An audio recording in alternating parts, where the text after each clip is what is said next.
يا استاذ بعد اذنك. ايه يا حبيبي؟ اتفضل. معلش بس انا اسف انا وقفتك والله. لا تحت امرك، اتفضل. انا كنت جاي من اسكندريه وكنت نازل شغل هنا وصاحب الشغل ما رضاش يشغلني. لا حول ولا قوه الا بالله. فحضرتك ما عندكش بس اي حد يشغلني عنده او تعرف اي حد؟ اعرف ان شاء الله. بجد والله؟ والله العظيم ما تشيلش اي هم. اصل انا الفلوس اللي انا كنت جايب بيها على قد المواصلات بالظبط، كنت هقعد هنا شهرين او 3 شهور عقبال ما اروح تاني. لا ما تشيلش اي هم حبيب قلبي، أنا تحت امرك يا حبيب قلبي. طب حضرتك طيب فين مائدة الرحمن اللي هنا علشان ما عادش غير ساعتين على الفطار وعايز افطر؟ لا لا لا، انا ما تقولش كده، انت كده هتزعلنا منك. انت ان شاء الله اعمل حسابك فطارك عندنا ان شاء الله في البيت عندي، ما تشيلش هم الفطار خالص، ما تشيلش هم الفطار خالص. لا لا علشان بس يعني الجماعة عندك وكده، حضرتك اكيد متجوز يعني.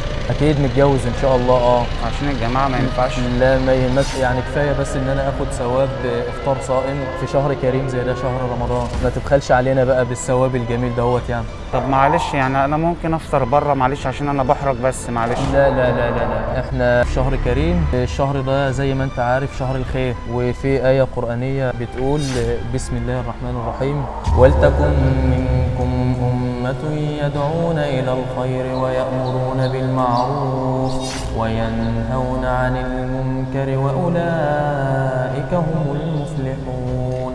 صدق الله العظيم. صدق الله شهر العظيم. الخير والأيام كلها جميلة إن شاء الله، فانت ما تشيلش اي هم خالص. ربنا يخليك والله. تحت امرك. وحضرتك كمان حافظ القرآن وصوتك جميل ما شاء الله. طب حضرتك هتفطرنا عندك مش هيبقى في اي مشاكل؟ ما فيش اي مشاكل حبيبي، ولا في اي احراج؟ ولا اي احراج يا حبيبي، انت تنورنا وتشرفنا، والبيت بيتك ما فيش اي مشكله، والبيت بيتك ما فيش اي مشكله.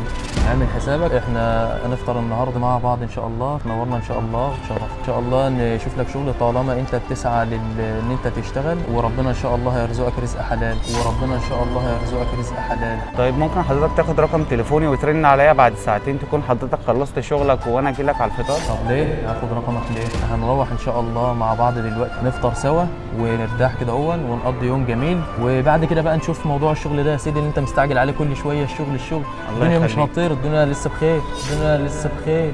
طب حاجه اخيره عايز اقولها لك. اتفضل يا حبيب قلبي امرني.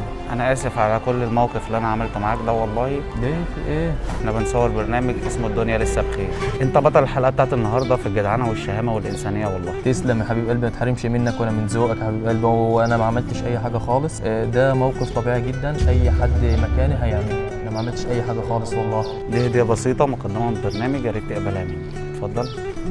ماشي يا حبيب قلبي. حاجه بسيطه كده هديه مش اي حاجه تانية والله.